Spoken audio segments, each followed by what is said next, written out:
ये बीजेपी वाला क्वेश्चन है।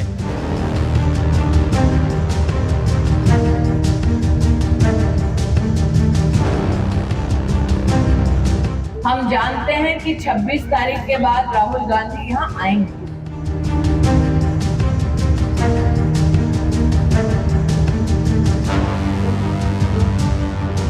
होम ग्राउंड में हार किसी सदमे से कम नहीं होती। ऐसे में जब दोबारा उस मैदान पर मुकाबले की बात आती है तब टीम को काफी माथापच्ची करनी होती है और इस वक्त इसी पेंच में फंसी है कांग्रेस पार्टी।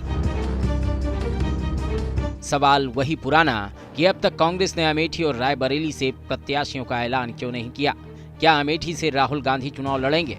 क्या रायबरेली से प्रियंका राजनीति का डेब्यू करेंगी? इस सियासी खींचतान के बीच एक बयान भी सामने आया। कांग्रेस की तरफ से एक इंपैक्ट प्लेयर ने भी चुनावी रण में उतरने का मन बनाया। वो अमेठी की बैटिंग पिच पर राहुल की जगह उतरने को तैयार भी हैं। राहुल गांधी वायनाड से अपना नामांकन भर चुके हैं। वायनाड में 26 अप्रैल को वोटिंग है, तो सियासी गलियारों में चर्चा ये भी है कि वायनाड में वोटिंग खत्म होने के बाद राहुल अमेठी से नामांकन दाखिल कर सकते हैं। राहुल से पूछा गया कि क्या वो अमेठी या रायबरेली से लोकसभा चुनाव लड़ेंगे। इस पर उन्होंने रिपोर्टर पर तंज कसा। क्या कहा सुनिए।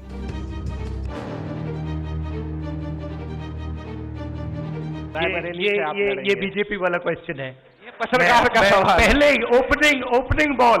Opening ball BJP question. Very good, शाबाश। जो भी मुझे ऑर्डर मिलेगा मैं वो करूंगा। सीईसी मीटिंग हमारी पार्टी में सीईसी मीटिंग्स में ये डिसीजन लिए जाते हैं। वो अमेठी जो कांग्रेस की पारंपरिक सीट रही है, वो अमेठी जहां से राहुल गांधी को सबसे बड़ा सियासी झटका दिया गया। अमेठी में राहुल बनाम स्मृति का सियासी मुकाबला 1-1 की बराबरी पर चल रहा है, जहां पिछले लोकसभा चुनाव में करीब 55,000 वोट से स्मृति ने राहुल गांधी को मात दी थी, जबकि 2014 में हुए मुकाबले में राहुल गांधी ने स्मृति को करीब 90,000 वोटों से हराया था। मुकाबला किससे होगा इसकी परवाह किए बिना स्मृति ईरानी अमेठी के प्रचार में पूरा दम दिखा रही है, साथ ही राहुल गांधी पर तीखे हमले भी कर रही है।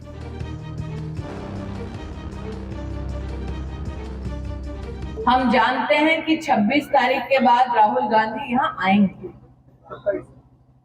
हम ये भी जानते हैं कि उन्होंने हर 2 दिन में अपने वक्तव्य में इस बात को प्रदर्शित किया है कि वायनाड ही उनका परिवार है। हिंदी में कहावत होती है, लोग रंग बदलते हैं। हम लोगों को रंग बदलते देख पाए हैं, लेकिन परिवार बदलते पहली बार देखे हैं। 26 तारीख के बाद जब वो आएंगे अपने टोले के साथ, धर्म और जाति के आधार पर हमको बांटने का वो दुस्साहस करेंगे। अमेठी जैसी सीट पर भले ही राहुल गांधी पिछला चुनाव हार गए हों, लेकिन कांग्रेस जानती है कि अगर अमेठी के रण में राहुल उतरते हैं तो पूरी हिंदी पट्टी में एक बड़ा संदेश जाएगा। इसीलिए स्मृति ईरानी राहुल पर देश विरोधी होने तक का आरोप लगा रही हैं। मुझे इस बात का कष्ट हुआ कि यह अमेठी जो संतों की भूमि है, ये अमेठी जो सनातनियों की भूमि है, और यही अमेठी जिसमें हर वर्ग के, हर समाज के व्यक्ति ने 1857 हो या राष्ट्र के चेतना को जगाने के लिए स्वतंत्रता का संग्राम हो, हर वर्ग ने अपनी आहुति दी है, हर समाज के व्यक्ति ने आहुति दी है।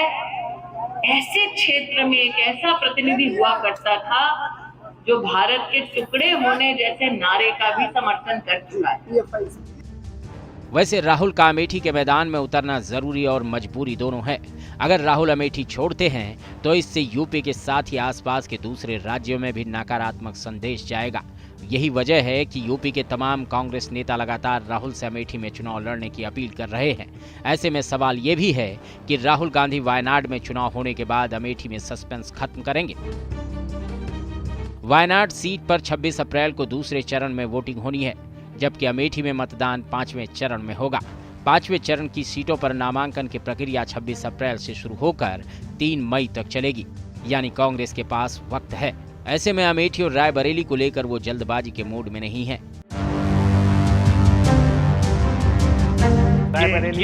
ये बीजेपी वाला क्वेश्चन है।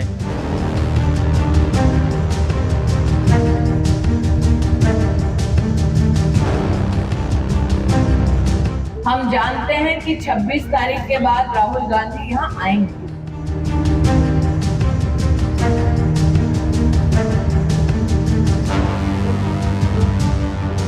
होम ग्राउंड में हार किसी सदमे से कम नहीं होती। ऐसे में जब दोबारा उस मैदान पर मुकाबले की बात आती है तब टीम को काफी माथापच्ची करनी होती है और इस वक्त इसी पेंच में फंसी है कांग्रेस पार्टी। सवाल वही पुराना कि अब तक कांग्रेस ने अमेठी और रायबरेली से प्रत्याशियों का ऐलान क्यों नहीं किया। क्या अमेठी से राहुल गांधी चुनाव लड़ेंगे? क्या रायबरेली से प्रियंका राजनीति का डेब्यू करेंगी? इस सियासी खींचतान के बीच एक बयान भी सामने आया। कांग्रेस की तरफ से एक इम्पैक्ट प्लेयर ने भी चुनावी रण में उतरने का मन बनाया। वो अमेठी की बैटिंग पिच पर राहुल की जगह उतरने को तैयार भी हैं। राहुल गांधी वायनाड से अपना नामांकन भर चुके हैं। वायनाड में 26 अप्रैल को वोटिंग है, तो सियासी गलियारों में चर्चा ये भी है कि वायनाड में वोटिंग खत्म होने के बाद राहुल अमेठी से नामांकन दाखिल कर सकते हैं। राहुल से पूछा गया कि क्या वो अमेठी या रायबरेली से लोकसभा चुनाव लड़ेंगे। इस पर उन्होंने रिपोर्टर पर तंज कसा। क्या कहा सुनिए।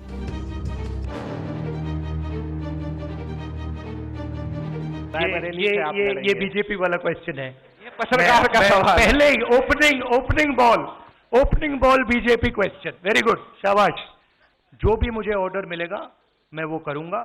सीईसी मीटिंग हमारी पार्टी में सीईसी मीटिंग्स में ये डिसीजन लिए जाते हैं। वो अमेठी जो कांग्रेस की पारंपरिक सीट रही है, वो अमेठी जहां से राहुल गांधी को सबसे बड़ा सियासी झटका दिया गया। अमेठी में राहुल बनाम स्मृति का सियासी मुकाबला 1-1 की बराबरी पर चल रहा है, जहां पिछले लोकसभा चुनाव में करीब 55,000 वोट से स्मृति ने राहुल गांधी को मात दी थी, जबकि 2014 में हुए मुकाबले में राहुल गांधी ने स्मृति को करीब 90,000 वोटों से हराया था। मुकाबला किससे होगा इसकी परवाह किए बिना स्मृति ईरानी अमेठी के प्रचार में पूरा दम दिखा रही है, साथ ही राहुल गांधी पर तीखे हमले भी कर रही है।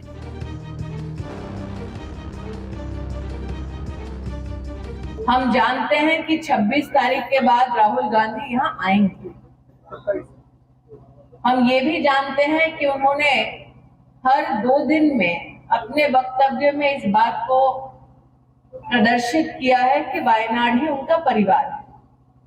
हिंदी में कहावत होती है, लोग रंग बदलते हैं।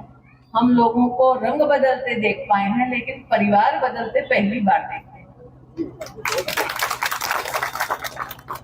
26 तारीख के बाद जब वो आएंगे अपने टोले के साथ, धर्म और जाति के आधार पर हमको बांटने का वो दुस्साहस करेंगे। अमेठी जैसी सीट पर भले ही राहुल गांधी पिछला चुनाव हार गए हों, लेकिन कांग्रेस जानती है कि अगर अमेठी के रण में राहुल उतरते हैं तो पूरी हिंदी पट्टी में एक बड़ा संदेश जाएगा। इसीलिए स्मृति ईरानी राहुल पर देश विरोधी होने तक का आरोप लगा रही हैं। मुझे इस बात का कष्ट हुआ कि यह अमेठी जो संतों की भूमि है, ये अमेठी जो सनातनियों की भूमि है, और यही अमेठी जिसमें हर वर्ग के, हर समाज के व्यक्ति ने 1857 हो या राष्ट्र के चेतना को जगाने के लिए स्वतंत्रता का संग्राम हो, हर वर्ग ने अपनी आहुति दी है, हर समाज के व्यक्ति ने आहुति दी है। ऐसे क्षेत्र में एक ऐसा प्रतिनिधि हुआ करता था जो भारत के टुकड़े होने जैसे नारे का भी समर्थन कर चुका है। वैसे राहुल का अमेठी के मैदान में उतरना जरूरी और मजबूरी दोनों है। अगर राहुल अमेठी छोड़ते हैं तो इससे यूपी के साथ ही आसपास के दूसरे राज्यों में भी नकारात्मक संदेश जाएगा। यही वजह है कि यूपी के तमाम कांग्रेस नेता लगातार राहुल से अमेठी में चुनाव लड़ने की अपील कर रहे हैं। ऐसे में सवाल ये भी है कि राहुल गांधी वायनाड में चुनाव होने के बाद अमेठी में सस्पेंस खत्म करेंगे। वायनाड सीट पर 26 अप्रैल को दूसरे चरण में वोटिंग होनी है, जबकि अमेठी में मतदान 5वें चरण में होगा। 5वें चरण की सीटों पर नामांकन की प्रक्रिया 26 अप्रैल से शुरू होकर 3 मई तक चलेगी, यानी कांग्रेस के पास वक्त है। ऐसे में अमेठी और रायबरेली को लेकर वो जल्दबाजी के मूड में नहीं है।